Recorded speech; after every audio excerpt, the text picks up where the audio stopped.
Mga kapatid, ang paksa natin ngayon ay binago ko muna. Dahil nasabi ko ng linggo na ang paksa natin dapat ngayon ay ang pagpapatuloy ng pag-aaral dun sa ikalawang Korinto 4. Natapos tayo sa verse 6. Dapat ngayon Korinto 4:7. So, sa Sunday na lang yun. Bagamat naka-ready na yung lesson tungkol dun, kaya lang inisip ko na unahin muna to.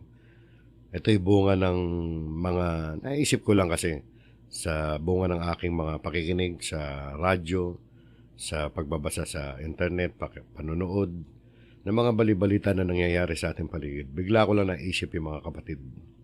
Mga kapatid, lalo na yung mga kapatid natin na hindi nakadadalo sa mga ganitong broadcast. Lalo na yung mga kapatid na bago pa lang dumating ang COVID-19 ay madalang na dumalo sa mga pagtitipon. Kamusta kaya sila ngayon? Sana'y nakakadalo sila sa mga ganitong pagtitipon. So mga kapatid, importante na magtiyaga tayo ng ilang minuto, ilang oras ng pagdalo sa mga ganitong broadcast sapagkat kailangan na kailangan natin yan, lalo na sa panahon ngayon. Ang title nga ng lesson natin may kaugnayan dyan. Encouraging each other as the days is coming near.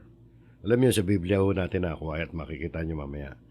Yan ay tungkol doon sa, kung tatagalugin natin, palakasin ang loob ng isa't isa habang papalapit ang araw. Ang tinutukoy na isa't isa dyan, tayong magkakapatid sa pananampalataya. Palakasin natin ang loob ng isa't isa. Ganun ang katumbas nung encouraging each other. Di ba?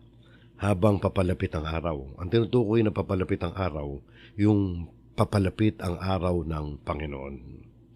So bago tayo magpatuloy, katulad ng dati, ang Tagalog verses na gagamitin natin dito ay galing sa Revised Tagalog Popular Version o ang Magandang Balita Biblia.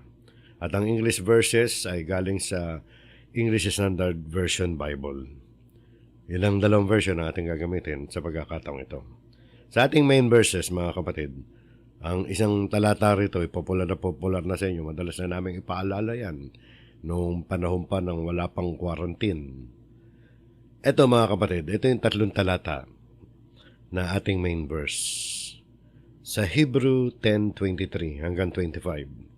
Ang sabi rito, magpakatatag tayo sa ating pag-asa at huwag nang mag-alinlangan pa sapagkat nangako sa atin ay maaasahan. Next verse, sikapin din nating gisingin ang damdamin ng bawat isa sa pagmamahal, sa kapwa at sa paggawa ng mabuting. Next verse 25, huwag nating kaliligtaan ang pagdalo sa ating pagtitipon gaya ng ginagawa ng ilan. Sa halip palakasin natin ang loob ng isa't isa, lalo na ngayong nakikita nating malapit na ang araw ng Panginoon. So yan po ang paksa po natin. Yan po tayo tutumbok sa ating pag-uusap sa gabing ito.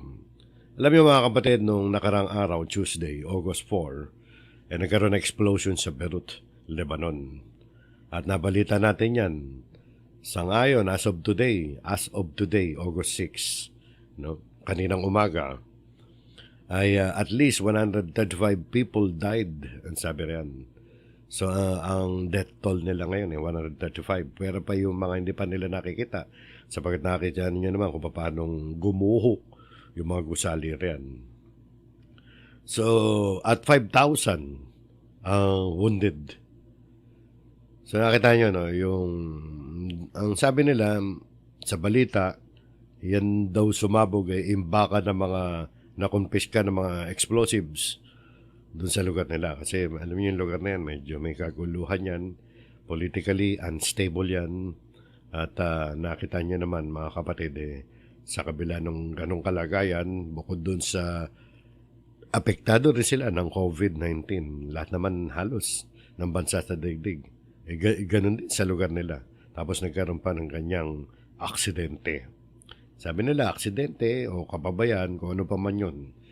Yan yung naging matunog na balita nung August 4, August 5, nung mabalita rito yan. Sa tungkol naman sa COVID-19, sa ngayon sa World Health Organization, as of as of August 5 kahapon, no?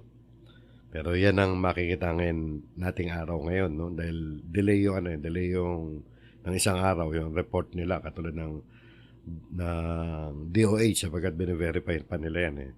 So nakita nyo ang bilang ng mga naapektuhan ng COVID-19.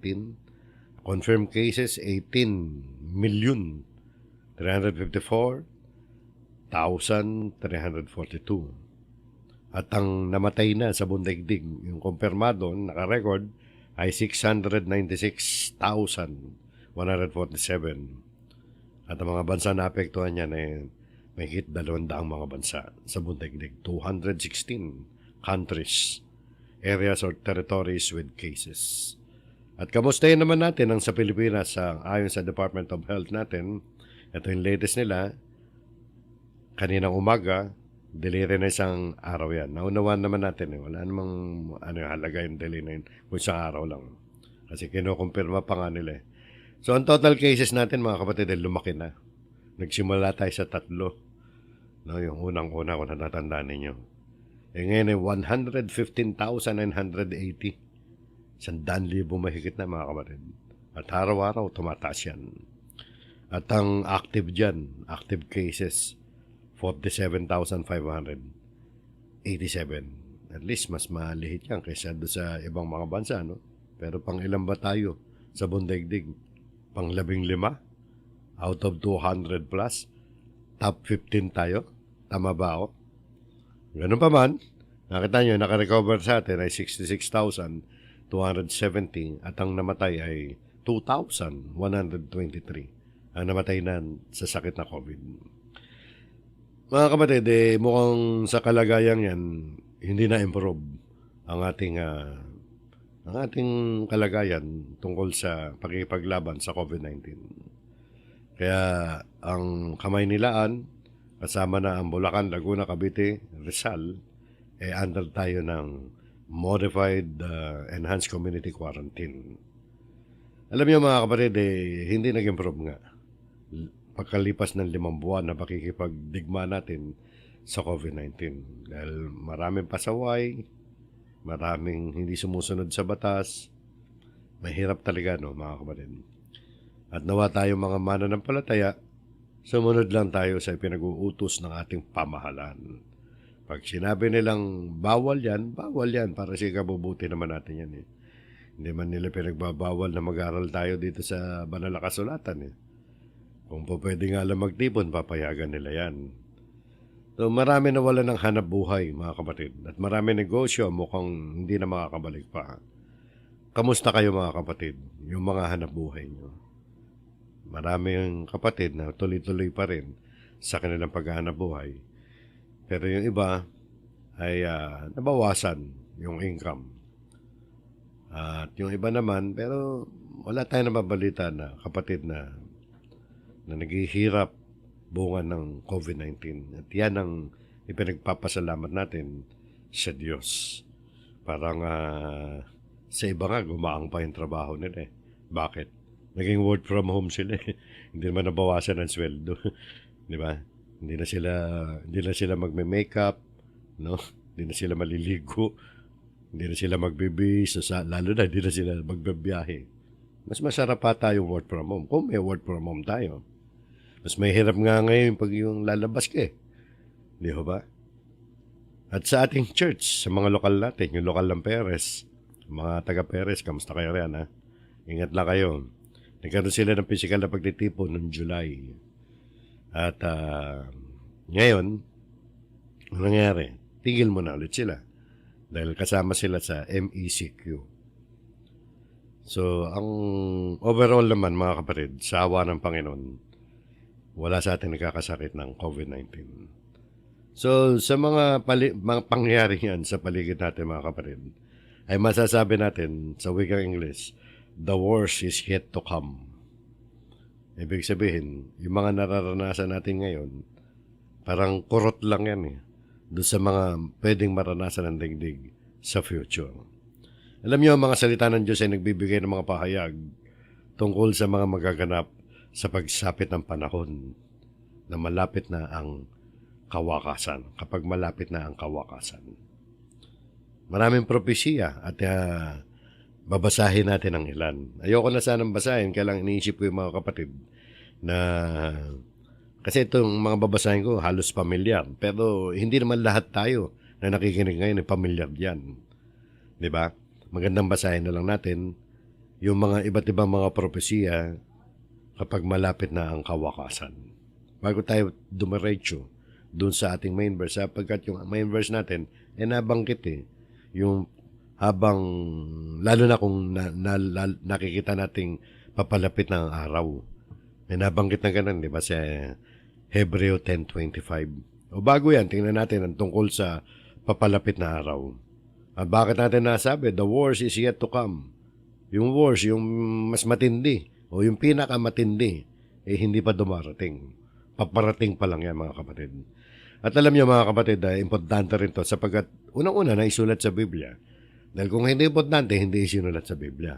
At ito, maraming babala ang banal na kasulatan tungkol sa magaganap sa future. No?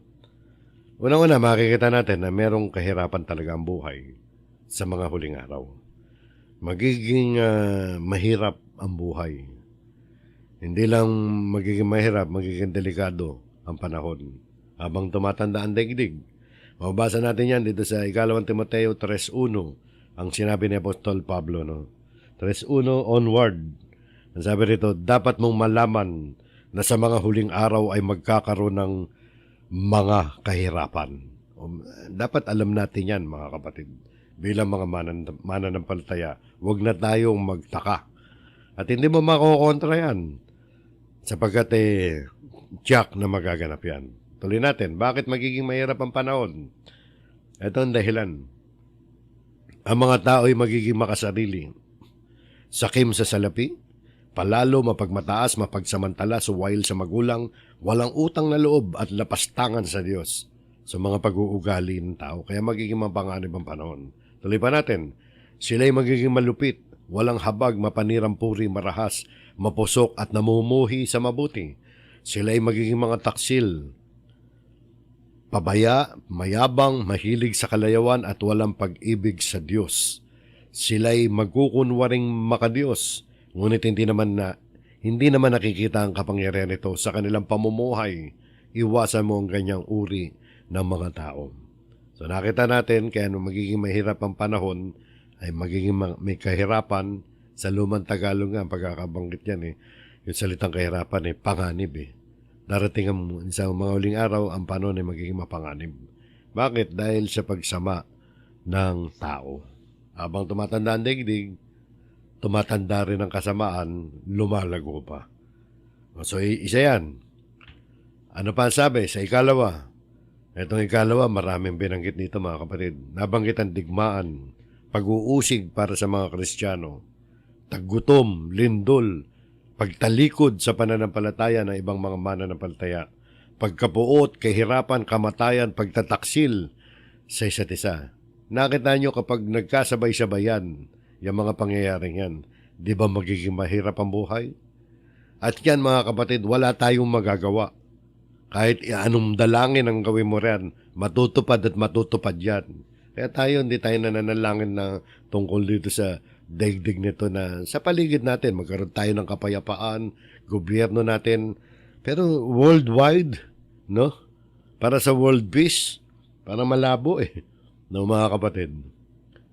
Parang malabo na magkaroon ng world peace. Bakit? Nakasulat sa Biblia. Magkakaroon digmaan, pag-uusig, tagutom, lindol. Tingnan nyo, isa yan sa mga mahabang sagot ng ating Panginoong Kristo nung tanongin siya ng mga alagad sa Mateo 24 kung ano ang magiging mga signs ng kanyang muling pagbabalik at ng katapusan ng sanlibutan. Nagtatanong mga apostol, ano daw ang makikita namin? Parang ganun Ano makikita namin kapag malapit na matapos ang daigdig at malapit ka nang bumalik? Maraming sagot ang Panginoon. Ang isa sa mga sagot niya dito sa Mateo 4:6 ang sabi, makakarinig kayo ng mga labanan at makakabalita ng mga digmaan sa iba't ibang dako. Ngunit huwag kayong mababahala dahil sa talagang mangyayari ang mga yun, bagamat hindi pa yun ang katapusan ng mundo. O talaga daw mangyayari yun. Huwag daw tayong mabahala. Talaga mangyayari ang mga yun. Alin? Yung magkakaroon ng digmaan, makakarinig ng mga balita ng mga digmaan. Tuloy natin. Maglalaban-laban ang mga bansa at gayon din ang mga kaharian. Magkakaroon ng tagutom at lilindol sa maraming lugar. O di ba mahirap ang buhay kapag naranasan natin yan? Gera yan, tapos magkakaroon pa ng tagutom, lilindol sa maraming lugar. Ang lahat ng mga ito'y pasimula pa lamang ng mga paghihirap na tulad sa isang babaeng nanganganak. So, introduction pa lang pala yan ng mga paghihirap. Pasimula pa lamang ng paghihirap. Sa mga panahong yun, kapupuotan kayong lahat dahil sa inyong pagsunod sa akin. Isasakdal kayo upang pahirapan at patahin. Kaya yan ang sinasabi natin eh. Yung buhay Kristyano, bahagi ng ating buhay, makaranas tayo ng pag-uusig. At hindi pa nga dumadating yung panahon na yun. Sa ibang bansa, dumarating yan. No? Kung nanonood kayo ng mga balita, mga kapatid, sa internet, may mga talagang hanggang sa panahon natin ngayon, may mga Kristiyano. Sa India, makikita nyo na maraming inuusig, umaabot pa sa kamatayan, pinagbabantaan. Ang hirap magtipon dun, ha? May COVID na, meron pang persecution. Mapalad nga tayo dito sa bansa natin, eh. Sapagkat maluwag ang gobyerno at hindi tayo pinagbabawalan na magkaroon ng ganitong mga pag-aaral. Pero alam nyo, mga kapatid, bahagi yan ng mararanasan ng daigdig at ng mga Kristiyano dito sa daigdig. Nararanasan na ngayon yan at darating pa yung mga pinakamatitindi. No? Na kapupuotan kayong lahat dahil sa inyong pagsunod sa akin. Isasakdal kayo upang pahirapan at patayin. Kaya binabasa natin yan, kukwento ko na lang sana, maganda yung nakikita nyo na nakasulat sa Biblia. Wag natin, alam ko yung marami sa inyo, alam na yan. Binibigyan natin ng pagsasaalang-alang yung ibang mga kapatid na hindi naman Bible reader at yung kukunti lang ang nalalaman. At kung minsan kahit alam na natin, kailangan pa rin ulitin sa atin para hindi naman tayo makalimot. Sa verse 10, at dahil dito marami ang tatalikod sa kanilang pananampalataya, mapupuod sila at magtataksil sa isa't isa. Marami ang magpapanggap na propeta at ililigaw ang mga tao.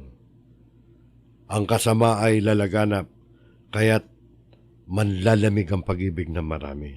O, di ba, magulo yung magiging future ng daigdig nito. Kaya tayo mga Kristiyano, habang hindi pa dumarating yung climax, bagamat bahagya na nagaganap yan, pero habang hindi pa dumadating ang climax yan, di ba, mas maganda yung nakahanda tayo sa mga ganyan mga uri ng mga pangyayari na darating sa daigdig.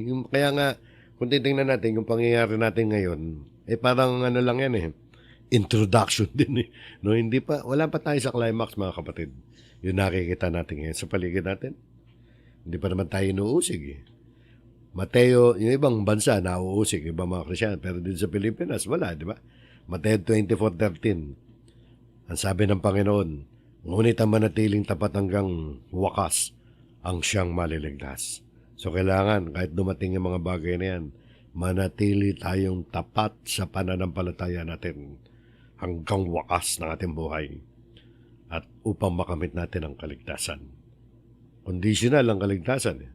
Kailangan manatili tayo sa pananampalataya. Ano man ang mangyari sa buhay natin.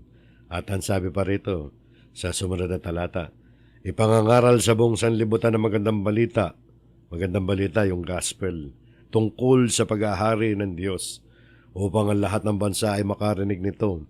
At kung maganap na ito, darating na ang wakas.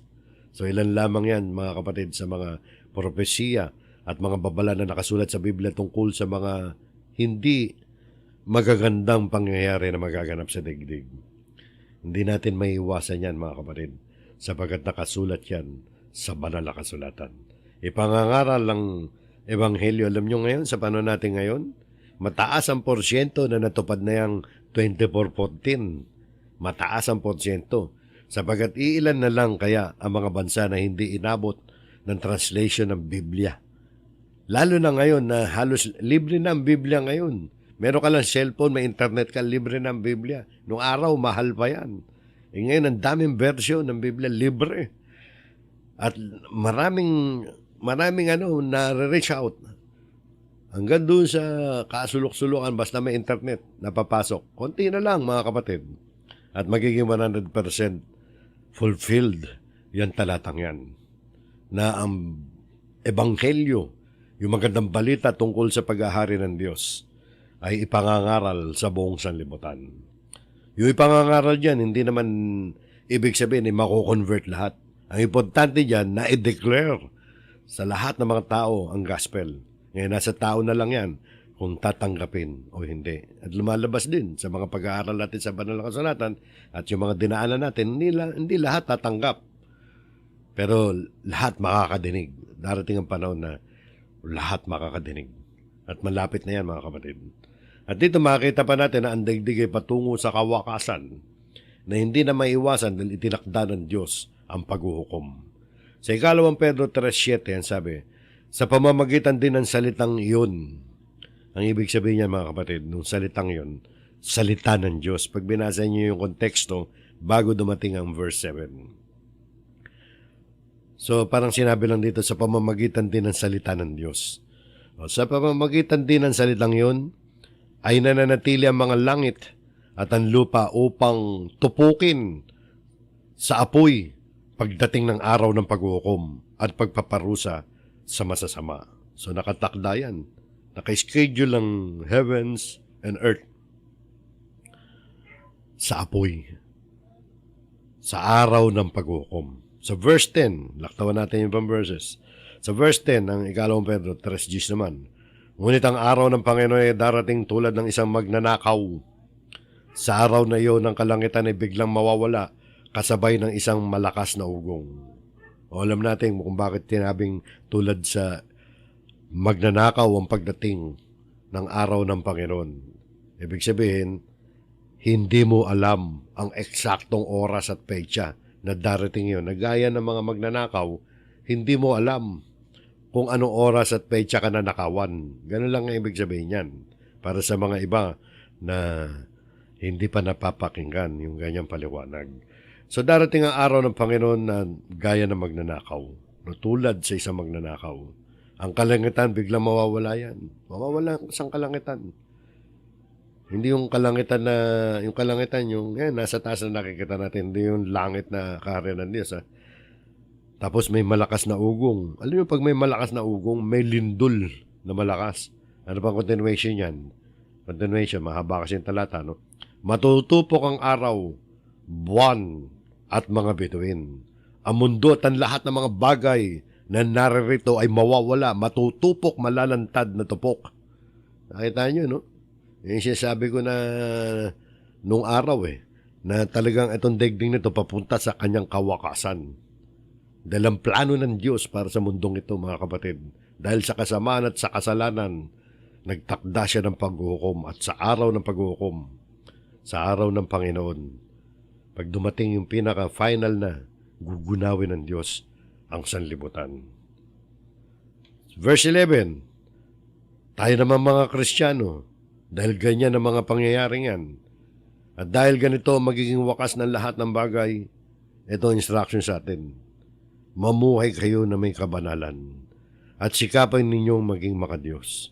Yun ang kailangan sa atin Hinahanap sa atin ng Diyos. Habang hinihintay natin ang wakas, mamuhay tayo may kabanalan. Kailangan ma-improve ang ating pananampalataya. At alam natin ang makatutulong dyan, mga kapatid, ay yung pakikinig natin ng salita ng Diyos. Hindi natin nakikita kung ayaw mo ng Biblia. Hindi natin nakikita ng isang Kristiyano na ayaw ng Biblia, na ayaw ng salita ng Diyos, ay ma-improve pa sa kanyang pananampalataya. Hindi siya lalago. At malaki ang posibilidad kapag ayaw mo makinig ng salita ng Diyos, tinatamad ka mag-aral ng salita ng Diyos, napakataas ang porsyento na darating ang isang araw. Bibitiwan mo ang pananampalataya mo. Tandaan niya mga kapatid, napakahalaga yung mga ginagawa natin pag-aaral. Ng mga pagtitipon, kahit wala tayong pisikal, kailangan patuloy-tuloy ang ating pagtitipon. Sapagkat hindi natin mararating yan na makapamuhay na may kabanalan at maging makadiyos ng hiwalay sa salita ng Diyos. Sa verse 12, basahin pa, habang hinihintay ninyo ang araw ng Diyos, magsikap kayo mabuti upang madaling dumating ang araw na ang kalangitan ay matutupok at ang mga bagay na naroroon ay matutunaw sa matinding init. No? So matutunaw sa matinding init.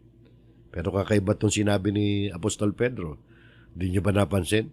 Habang hinihintay ninyo ang mga araw, ito yung pansinin ninyo. Magsikap kayong mabuti. Bakit tayo magsisikap mabuti? Magsikap daw mabuti na mamuhay na may kabanalan. Yun hindi ba yan. Magsikap tayo mamuhay na may kabanalan. Magsikap tayo na mamuhay ng pagiging makadiyos. O magsikap kayong mabuti. Bakit? Upang madaling dumating ang araw. Para mapadali raw. No? Ayan ang sabi ng talata, di ba? Waiting for and hastening the coming of the day of God. Parang minamadali mo pa yung pagdating ng araw ng Diyos. Yan ang sabi dyan. Wala tayong magagawa. Parang lumalabas kasi mga kapatid sa context nito Ang Diyos mapagpahinuhod. Binibigyan niya na tayo ng panahon para makapagsisi, para makapagbago. Kaya nadidelay yung pagdating. Hindi dahil nagde-delay ang Diyos. Hindi dahil sa dinidelay ng Diyos ang pagdating ng araw ng Diyos. Parang mukhang nadidelay lang yon, pero hindi nadidelay. Pero ang point doon, hindi dinidelay ng Diyos, kundi binibigyan tayo ng pagkakataon upang ang lahat ay makapagsisi. Kaya in line with that mga kapatid, doon nasabi ni Pedro yan magsikap kayo mabuti upang madaling dumating. Ibig sabihin pag inayos natin mabuti, darating na yan. No? So, yun lang masasabi natin dyan kung bakit gaya ng pagkakakonstruct ni Apostol Pedro na magsikap kayo mabuti upang madaling dumating ang araw na ang kalangitan ay matutupok. Di ba?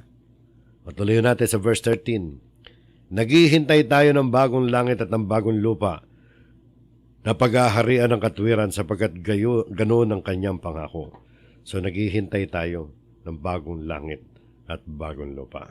So yan na nakita natin mga kapatid. Ilan lamang yan sa napakaraming mga talata sa Biblia na hindi na nga natin masyadong piniriwanag, detalyado ang bawat nababasa natin. Pero nakita natin na talagang ang daigdig ay patungo sa kawakasan. At kaugnay niyan mga kapatid, binigyan tayo ng instruction na magsigap tayo na buhay na may kabanalan. Inuutusan tayo mga Kristiyano na maging makadiyos, na paunlarin natin ang ating relasyon sa ating Panginoon. Utos yan mga kapatid. Ang utos mga kapatid ay hindi para sa ikabubuti ng Diyos. Ang mga utos ng Diyos ay para sa ikabubuti natin. Minsan kasi, kaya ko nabanggit yan, yung ibang tao, iniisip nila, ang hirap-hirap naman ng utos ng Diyos. Kung ano pa yung masarap gawin, yung pa yung pinagbabawal. At yan ay napatunayan na natin sa maraming pag-aaral na hindi totoo yun. Ang mga utos ng Diyos ay para sa ating benepisyo. Hindi nag-uutos ng Diyos dahil kailangan niya ang ating paglilingkod. Na katulad ng pangangailangan ng isang employer, kailangan niya ang isang employee. Di ba? Ang Diyos, ano ba yung employer? Yan yung mga amo. Bakit sila kumukuha ng empleyado? O kaya, nung unang panahon, kumukuha sila ng mga alipin, ng mga utusan. Sa paano natin, kumukuha ng mga empleyado. O yung mga amo, bakit ba kayo kumukuha ng mga empleyado? Para mapagaan ang buhay nyo, di ba? Sinisweldoan nyo sila, pero sa pagpapasweldo ng mga employer sa mga empleyado nila, mas malaki ang nagiging benepisyo ng mga employer kaysa doon sa mga empleyado. Tama ho ba? Tama ho yun Ibig sabihin, kaya ang mga amo ay kumukuha ng mga empleyado, no? Para mas lumaki, ma-improve ang kanilang mga pamumuhay. Di ba? Kumaang ang buhay nila. Tama ho yun. Natural lang naman yun Hindi ganyan ang Diyos. Ang Diyos ay inuutusan tayo na paglingkuran natin siya. Nag-uutos ang Diyos na tuparin natin ang kanyang mga utos at maglingkod tayo sa kanya. Hindi dahil kailangan tayo ng Diyos. Sapagkat ano ba naman ang magagawa natin para ma-improve ang kalagayan ng Diyos? Nakuha niyo mga kapatid. Naglilingkod tayo. Tinutupad natin ang utos ng Diyos para yan sa ikabubuti natin. At hindi sa ikabubuti ng Diyos. Dahil mahal tayo ng Diyos eh. Kaya gusto niyan sumunod tayo sa Kanya. Ito po ang pagsasalarawan niyan sa Deuteronomio. Hindi lang pagsasalarawan, talagang direkta sinabi. Nung panahon ni Moises, ang sabi, Bayang Israel, ano ba ang nais ni Yahweh mula sa inyo? Ang gusto lang naman niya ay igalang ninyo siya. Sundin ang kanyang mga utos. Ibigin siya. Paglingkuran ng buong puso't kaluluwa. At tuparin ang kanyang mga bilin at tuntunin. Ito rin naman ay para sa inyong kabutihan. O para kanino yun? Bakit ba nag-uutos ang Diyos? Para sa ating kabutihan. Naglilingkod tayo sa Panginoon dahil nagbebenepisyo tayo. No? At natutuwa ang Diyos sa ginagawa natin, pero wala siyang benepisyo ron. Natutuwa siya dahil mahal niya tayo. Dahil alam niyang mapapabuti tayo kapag tayo naglingkod sa Kanya. Sana nakikita natin yan. Iba yung paglilingkod dito sa lupa. Paglilingkod sa mga employer natin. Masigit ang benepisyo ng mga employer natin kapag tayo mga empleyado ay naglilingkod sa kanila. Pinasisweldo ka nga. Diba? Pinasisweldo ka na kahit 50,000, 100,000 pa ang sweldo mo. Lalo na yung mag-minimum lang ang sweldo mo. 500 plus a day. Pero ang kinikita ng employer mo, mahigit 5,000 isang araw. Diba? Ganun lang yan eh. Para sa improvement niya, nagnegosyante siya natural, wala masama ron. No? Ang paglilingkod sa Panginoon, hindi. Wala naman nakukuha ang Panginoon sa atin eh. Na benepisyo. Natutuwa lang siya. Okay, natutuwa siya. Bakit? Dahil mahal niya tayo eh. Alam niyang mapapabuti tayo kapag tinupad natin ang kanyang mga utos. Yan ang sinasabi sa talata. Ito rin naman ay para sa inyong kabutihan. Tinawag lang nating paglilingkod yun. Service to God. Yun ang sabi ng Biblia. Mga paglilingkod natin sa Diyos yan. Pero habang pinaglilingkuran natin ng Panginoon Diyos, tayo ang nakakakuha ng benepisyo. At dahil nakakakuha tayo ng benepisyo at mahal tayo ng Diyos, kaya natutuwa naman ang Diyos kapag nangyayari yun.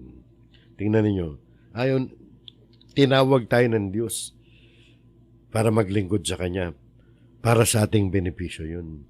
Kaya nga yung mga tunay na mananampalataya ay itinulad ng ating Panginoon dito. Nang matagpuan natin ang kaharian ng Diyos, itinuring natin yun na isang malaking kayamanan. Itinulad ng Panginoon yan nung sabihin niya yung kanyang parabola tungkol sa isang kayamanang natatago sa bukid. Ganito din ba ang damdamin mo, kapatid? Nung matagpuan mo ang kaligtasan, ganito ba naramdaman mo? Katulad nung sinasabi rito sa Mateo 13:44, sa talinghaga to ng Panginoon, madali namang unawain to, sabi, ang kaharian ng langit ay katulad ng kayamanang nakabaon sa isang bukid. Nahukay ito ng isang tao, ngunit agad itong tinabunan. Tuwan-tuwa siyang umalis at ibinenta ang lahat ng kanyang ari-arian upang bilhin ng bukid na yon. Naintindihan niyo yung kwento? Isang talata lang yan. Isang parabola. Ang kaharian daw ng langit, yung kingdom of heaven, ay katulad ng isang taong nakakita siya doon sa isang bukid. Nakahukay siya ng kayamanan. Hindi naman siya may-ari ng lupang yun eh. Ano bang kayamanan? Maaring nakahukay siya siguro ng langisan doon. O minahan ng ginto. O nakabaw na kayamanan. Ginawa niya, tinabunan niya. Nakita niya may malaking kayamanan doon eh. Nayayaman siya eh. O ginawa niya, lahat ng ari-arian niya, binenta niya para mabili niya yung buong loteng yun. Yung bukid na yun. Para pag nabili na niya yung kanya na yung kayamanan. Ano nakikita ho natin dyan? At dapat natin makita. Dapat natin Kingdom of Heaven ang tinutukoy niyan. Kaharian ng langit. Dapat natin makita at dapat ganun ang naging karanasan natin na na nung makita natin ang tungkol sa kaharian ng langit na itinuturo ng gospel, ng ebanghelyo, ay nakita natin yun na bilang pinakamahalagang kayamanan na po pwede natin ma-acquire sa daigdig na to. Na kaya nating ipagpalit ang lahat ng mga bagay alang-alang sa kaharian ng langit, na hindi natin isusuko ang kaharian ng langit na kapalit ng ibang bagay. Hindi tayo bibitaw. Kahit maghirap tayo, kahit mamatay tayo. Bakit? Napakalaking kayamanan ang ating nakikita tungkol sa kaharian ng langit. Ganun yun, mga kapatid. At nawa lahat tayo gano'n. Na higit nating bigyan ng pagpapahalaga ang ating pananampalataya kahit ano na mangyari sa ating paligid. Kahit abutan tayo ng fulfillment ng mga prophecy sa kanyang 100% fulfillment. Hindi tayo bibitaw sa ating pananampalataya. Tandaan niyo, ang babala ng Panginoon Kristo, ang magtiis hanggang sa wakas, ang siyang maliligtas. Isa pang parabola, kaugnay niya, yung sumunod na verse. No? Gayan din ang diwa. Ang kaharian ng langit ay katulad ng isang negosyante na naghahanap ng mamahaling perlas. So, naghahanap siya mamahaling pearl. Na makakita siya ng isang perlas na napakahalaga. Umuwi siya't ipinagbili ang lahat ng kanyang ari-arian at binili ang perlas na yon. O nakita niya ito mahalagang perlas. Kailangan ma-acquire ko to. So ibebenta ko lahat ng ari-arian ko para ma-acquire ko yung perlas na yan. Bakit? Nakita niya na yung perlas na yon na sa takbo ng parabola ay sumisimbolo dun sa kaharian ng langit. Yung perlas na yan, mga kapatid, hindi material, hindi literal siyempre yan. Yung kaharian ng langit nakita natin na mas mahalaga kaysa sa anumang bagay na pwede natin ma-acquire dito sa digdig na to. So, kaya tayo naglilingkod. Ano nakita ho natin yan? Dahil masaya tayo, kaya tayo naglilingkod. Dahil nakita natin na maraming benepisyo ang makukuha natin, kaya tayo naglilingkod sa Diyos. At sadyang ibinigay ng Diyos sa mga pangakong benepisyong yan. Dahil ayaw ng Diyos na maging malungkot tayo. Ayaw ng Diyos na maging desperado tayo sa ating ginagawang paglingkod. Dahil alam ng Diyos na magkakaranas tayo ng mga paghihirap dito. Alam ng Diyos na maaari magdusa tayo. At baka dahil doon sa pagdurusang yan mapahiwalay tayo sa ating pananampalataya kung wala tayong pinangahawakang mga pangako ng Diyos. Mapapahiwalay tayo. Nais ng Diyos na maglingkod tayo na may kagalakan. Tinawag tayo ng Diyos na maglingkod sa Kanya, hindi parang alipin na nilalatigo. Alam niyo yun? Lalo na ng unang panahon, di ba, yung mga alipin. Alakan ng sweldo, nilalatigo ka pa para kumilos. Para kakabayo na kailangan paluin para kumilos. Hindi ganun ang pagiging alipin natin. Gusto ng Diyos, habang tayo naglilingkod sa Kanya, masaya tayo na meron tayong kagalakan. Natutuwa tayo sa ating paglilingkod sa Diyos dahil nandiyan ang Kanyang mga pangako. Alam natin na maraming benepisyo tayo makukuha sa paglilingkod natin sa Diyos. Tingnan niyo pagkakasabi nito sa Awit 101 verse 1, 100 pala.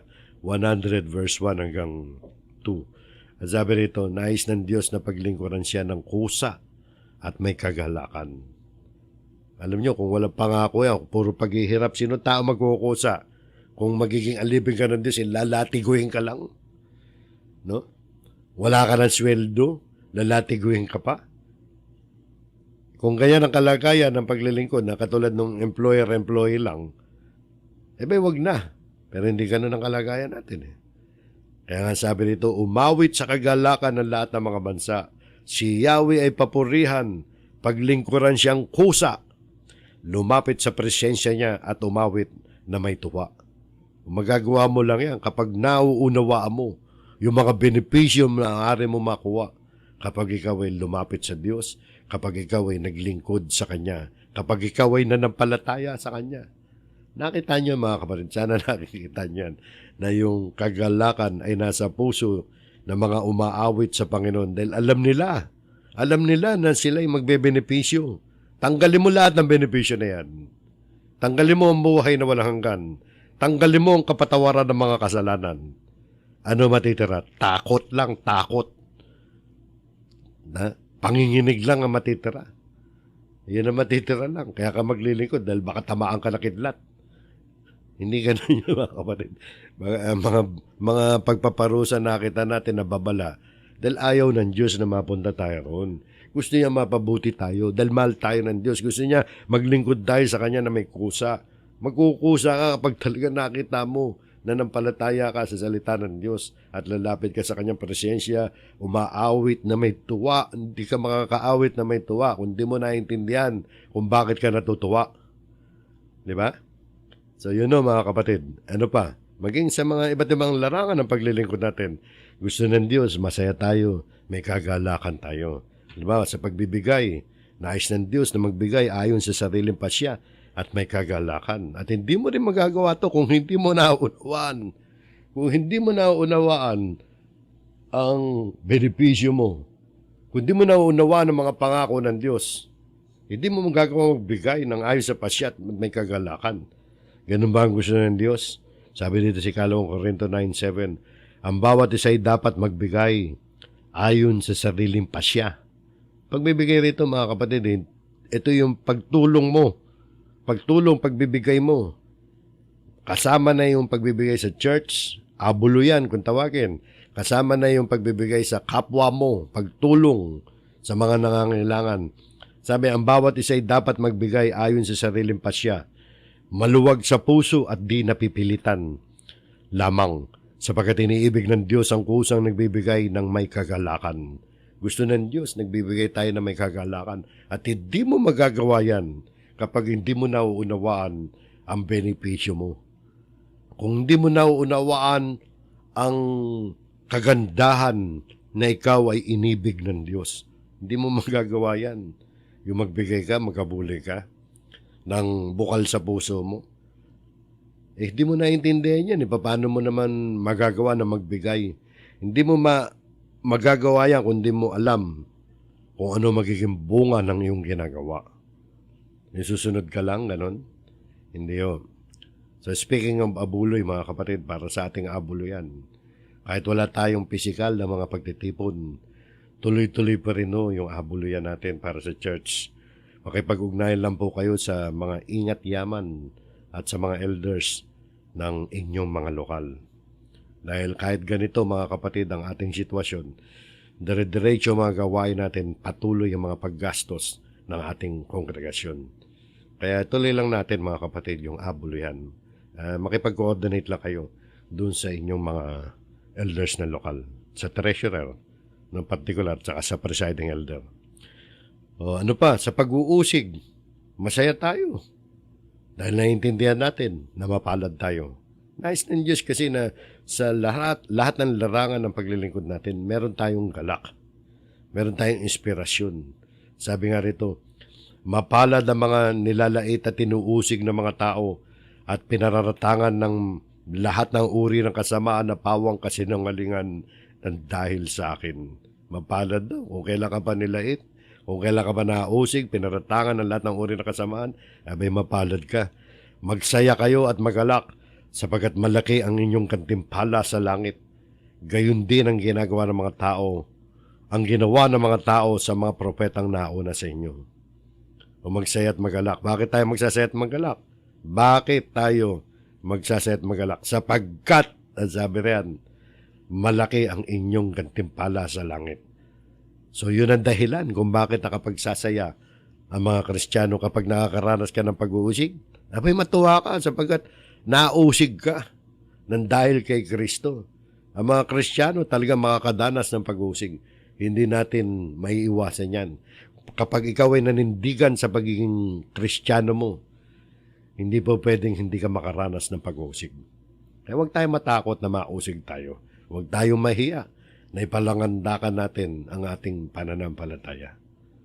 Maging sa ibang larangan ng buhay, nais ng Diyos na minsan nakakaranas tayo ng mga trahedya ng buhay na ito. Ayaw ng Diyos na mawalan tayo ng pag-asa. Ayaw ng Diyos na tuluyan tayo malungkot na yung kalungkutan natin umabot sa kawalan ng pag-asa. Halimbawa, katulad nung sa pagpanaw ng minamahal natin sa buhay. Bagamat nalulungkot tayo sa parting yan, hindi tayo nawawala ng pag-asa. Gaya ng sinulat ni Apostol Pablo.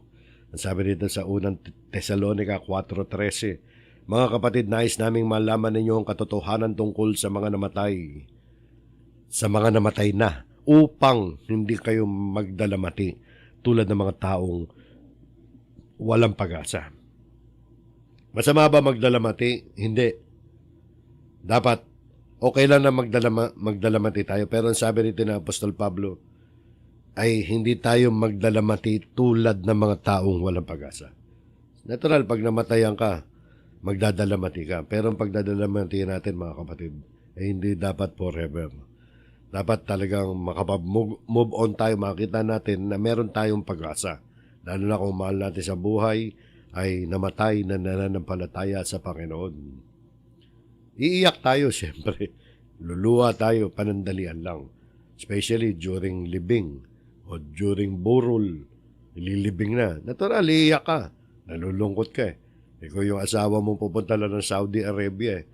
Alam mong after 3 years babalik eh. O after 1 year babalik.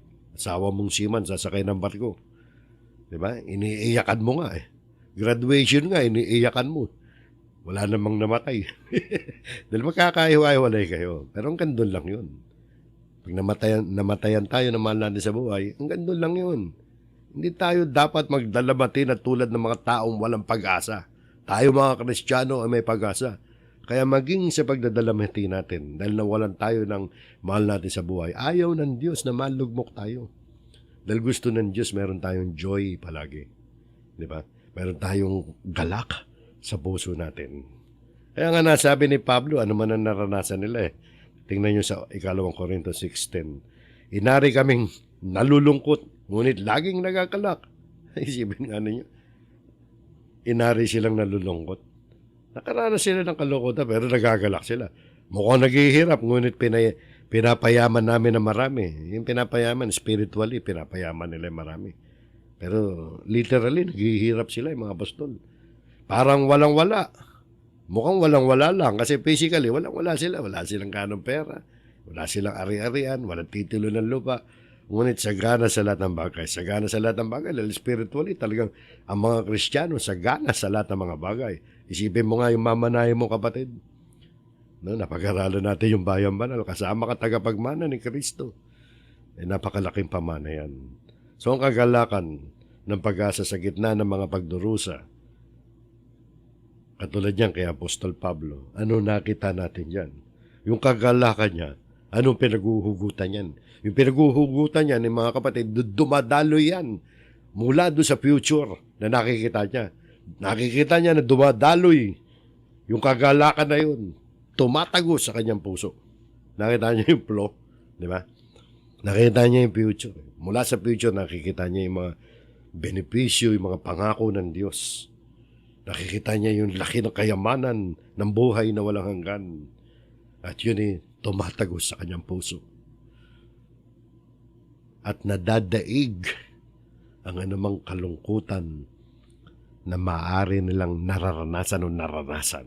Madadaig yan matatabunan Yung pag nakita mo yung future glory, future treasure na matatanggap mo sa Panginoon, kahit gaano kalaki ang problema mo, kapatid, tatabunan yan ng mga mamanahin mo. So, dahil nais ng Diyos na maging masaya tayo, kahit nakalulungkot ang pangyayari, dapat nagagalak tayo sa puso natin. Kahit parabagang nahihirapan tayo, pero maginhawa ang ating pakiramdam dahil sa ibinibigay na lakas ng Panginoon. At sa bandang huli, mga kapatid, sa kaduluduluhan ng lahat ng mga bagay nito ay magiging literal, magiging pisikal ang ating kaligayahan. Sabi nga rito sa Isaiah 35:10, babalik sa Jerusalem ang mga tinubos ni Yahweh na masiglang umaawit ng pagpupuri. Paghaharian sila ng kaligayahan. Ang lungkot at dalamhati ay mapapalitan ng tuwa at galak magpakailanman. Propesya yan, mga kapatid, sa final destination natin.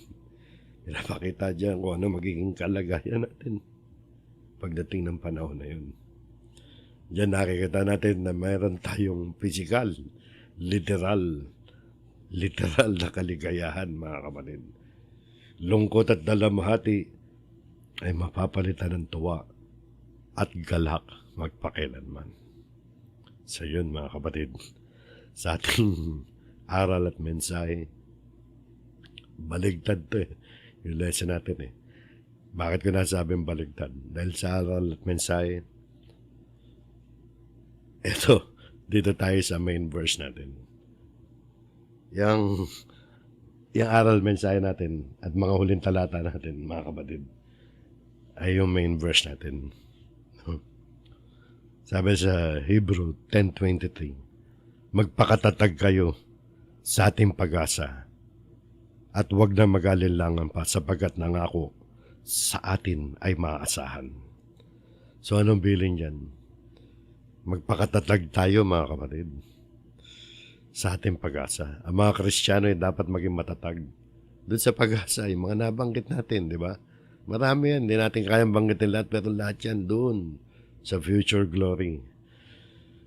Ang mga Kristiyano dapat maging matatag yan. Huwag tayong matinag. Huwag tayong magkalinlangan. Pag hindi tayo nagkalinlangan, anumang pagsubok ang dumating sa buhay natin, anumang kahirapan ang maranasan natin, hindi tayo matitinag. Bakit? Nakafocus tayo sa target natin, na marating natin ang glory, ang buhay na walang hanggan. Di ba? Ang dahilan ng pagkakatatag sa pag-asa rito, sabi, magpakatatag tayo sa ating pag-asa at huwag mag-alilangan. Ano ang dahilan? Sapagkat ang nangako sa atin ay maaasahan. Ang Diyos na nangako sa atin ay maaasahan natin. Di ba? Huwag tayo mag-alilangan. At ang pag-asa natin, mga kapatid, hindi natin tinuturo yung pag-asa dito sa daigdig. Gaya nung sa prosperity o kung anumang recovery sa mga sakit o kung anuman. Health and wealth gospel. Hindi tayo sangayon yan. No? Yan yung pinagkakalob ng Diyos kung gusto niya. Pwede natin i-request. Pero never na kiniklaim natin yan. Kasi ang pag-asa talaga natin. Ano ba ang pag-asa natin mga Kristiyano? Dahil magpakatatag daw tayo sa ating pag-asa. Huwag nyo iisipin tungkol sa mga pangarap nyo sa buhay yan. Kasi kahit ano mangyari rito, matupad man o hindi ang pangarap mo sa buhay, dapat maging matatag ka doon sa pag-asa mo. So magpakatatag tayo sa pag-asa. Ano ba pag-asa natin? Sa Colossus 1:27 sabi, niloob ng Diyos na ihayag sa lahat ng mga hentil ang dakila at kamanghamanghang hiwagang ito na walang iba kundi si Kristo na nasa inyo. Siya, si Kristo, ang ating pag-asa na tayo'y makakabahagi sa kaluwalhatian ng Diyos. So, nakita niyo, no? Ang pag-asa natin ay makakabahagi tayo sa kaluwalhatian ng Diyos. Ano pa sabi rito? Tungkol sa pag-asa pa rin to. Sa unang 1:320. Diyan daw tayo magpakatatag. Sabi sa Hebrew 10:23. Mga minamahal, anak na tayo ng Diyos ngayon. Ngunit hindi pa nahayag ang magiging kalagayan natin. Ngunit alam natin sa pagparito muli ni Kristo, tayo'y matutulad sa Kanya sapagkat makikita natin kung sino talaga siya. Kaya't ang sino mang may ganitong pag-asa ay nagsisikap na maging malinis ang pamumuhay tulad ni Kristo. Sapagkat, sabi rito, kaya't ang sino mang may ganitong pag-asa. Anong pag-asa? Yan yung pag-asa. Oh. Ang pag-asa natin, yung alam natin sa pagparito muli ni Kristo, tayo matutulad sa Kanya, sapagkat makikita natin kung sino talaga siya. So yung pag-asa tinutukoy dito, kaya't ang sino man may ganitong pag-asa, yan yung pag-asa tungkol sa muling pagparito ng ating Panginoon Kristo. At pagparito niya, magiging katulad tayo niya. At makikita natin siya. Face to face, makikita natin kung talagang sino siya.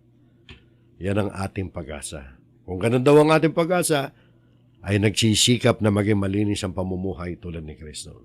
Yan ba ang pag-asa mo, kapatid? Dapat yan ang pag-asa mo, kapatid. Kaya ka nananampalataya kay Kristo, kaya ka umaawit ng mga papuri sa Diyos. Dahil ang pag-asa mo kay Kristo ay sa Kanya muling pagbabalik ay magiging katulad Kanya. Magiging katulad Kanya at makikita mo siya. Yan ang pag-asa natin. Kahit ano mangyari sa buhay natin, gumaling ka man sa sakit mo o hindi, mamatay ka man dyan, matupad man ang pangarap mo o hindi, dapat nakatutok tayo sa pag-asa natin. At ano pa, sa 10:24, 2 talata na lang mga kapatid. Sikapin din natin gisingin ang damdamin ng bawat isa sa pagmamahal sa kapwa at sa paggawa na mabuti. O gisingin ang damdamin ng bawat isa. Ang talatang yan ay nagtuturo sa atin na dapat kumilos. Kumilos tayo. Dahil yung paggising, pagkilos yan, mga kapatid. Yung pagsisikap ay pagkilos yan. Pagkilos na nagisingin ang damdamin ng bawat isa sa pagmamahal. Pag sinabing gisingin ang damdamin ng bawat isa, parang yan pag-encourage natin sa isa't isa. Sa pamamagitan ng pagmamahal natin sa isa't isa. Dito ay ang aplikasyon ng ating pag-ibig sa kapatid.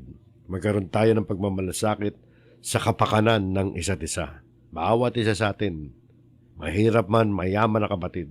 Kung mahirap ka na kapatid, huwag mong isipin na ikaw ay palagi na lang in-encourage. Meron ka ring paraan para maging encouragement sa iba.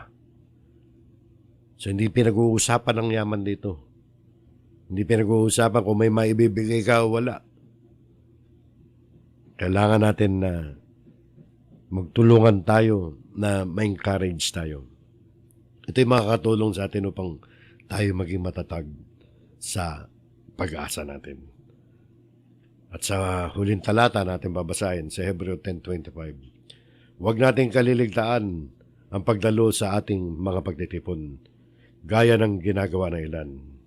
Palagi nating pinapaalala ito sa lahat ng mga kapatid, maging nung panahon pa na tayo ay nakapagdadaos ng mga pisikal na mga pagtitipon at nakikita-kita tayo sa ating mga pananambahan. Ngayon ay naiba na ang sitwasyon. Wala ng pisikal na pagtitipon at dito na lamang tayo nakikita-kita bilang kapalit ng ating pananambahan.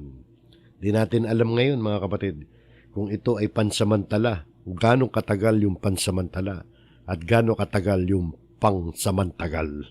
Di ba? Hindi natin alam Kaya mga kapatid, huwag nating pabayaan ang ating pagtitipon dito sa broadcast. Mas maganda nga kung sabay-sabay tayo na nakakasubaybay sa takdang oras ng 7 p.m. ng Thursday at 10 a.m. ng Sunday. Maliban na sa mga kapatid nating nasa abroad na iba ang kanilang oras. Mas maganda kung sabay-sabay tayo. Alam niyo, nakikita sa mga live broadcast kung sino-sino mga nakakasabay sa live dahil meron information ang Facebook sa mga live viewers. Nakikita niyo ron, di ba? Kung ano yung views, kung ilan ang nanonood, kung ilan ang umaalis, kailang hindi na natin nakikita kung sino yung umaalis. Kaya minsan ay naiisip ko nga pag tinitingnan ko yung views nagpa-fluctuate ang views. Nadadagdagan, nababawasan. Ano kaya nangyayari doon? Sino kaya yung nagbabawas? Sino kaya yung umaalis? Hindi tinatapos. At kung minsan nakikita pa natin mga kapatid, dahil namamonitor yun Dahil namamonitor yun na si ganito is watching with you. Napapansin, si ganito is watching with you. Makikita mo kung anong oras siya nagsimula na mag-watch. Minsan may makikita tayo, nasa gitna na, papasok. Minsan 2 talata na lang, papasok. Magigreet pa ng good morning. Magandang gabi. Pero hulit talata na yun. Di ba? Alam niyo mga kapatid, pasensya na kayo, mapunahin ako Kasi nag-aalala ako sa mga kapatid Naalala ko, pumasok ka late na. Paano yung mga iba? I-rewind mo kaya yan pagkatapos ng replay? Kasi alam niyo mga kapatid, sa experience ko, ewan ko sa gadget nyo, sa gadget ko ganun Kapag during live broadcast, pag nire-rewind ko, tumatalon ulit, pabalik. Mabilis tumatalon, nalalaktawan yung marami. Ibig sabihin, pag na-late ka, ang maabutan mo yung talagang, yung nasa na talaga May delay ng konti yun. Pero ang hirap i-rewind. Kaya mare-rewind mo lang yan. Ewan ko lang sa inyo. Nare-rewind ko lang kapag tapos na yung broadcast. Yung nandiyan na sa Facebook. Naka-save na rin. Tapos i-replay mo na lang. Doon, nare-rewind ko. Nakapamilya ako. Pero during live broadcast, hindi ko nagagawa yun Alam niyo yung punto ko? Naisip ko lang ibang mga kapatid Yung mga latecomers kapag nagsisimula. Yung mga late, pinakihinga kaya nila yung una. Di ba? Kaya minsan naisip ko, mabuti pa yung physical tayo nagtitipon sa pagsamba.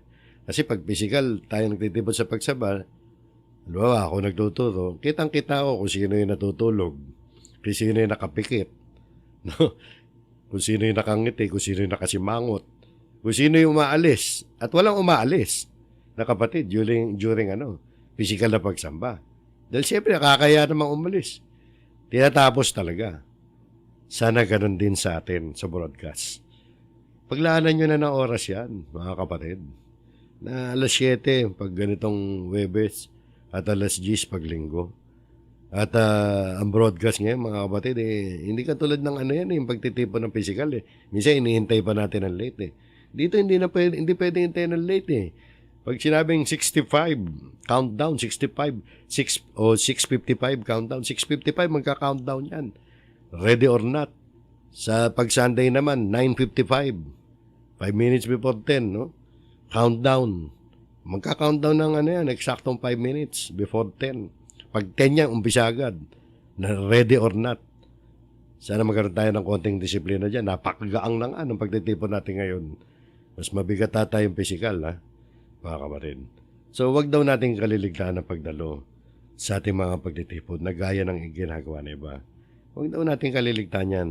Sa halip, ang sabi rito, huling punto na lang to mga kapatid. Sa halip, palakasin natin ang loob ng isa't isa.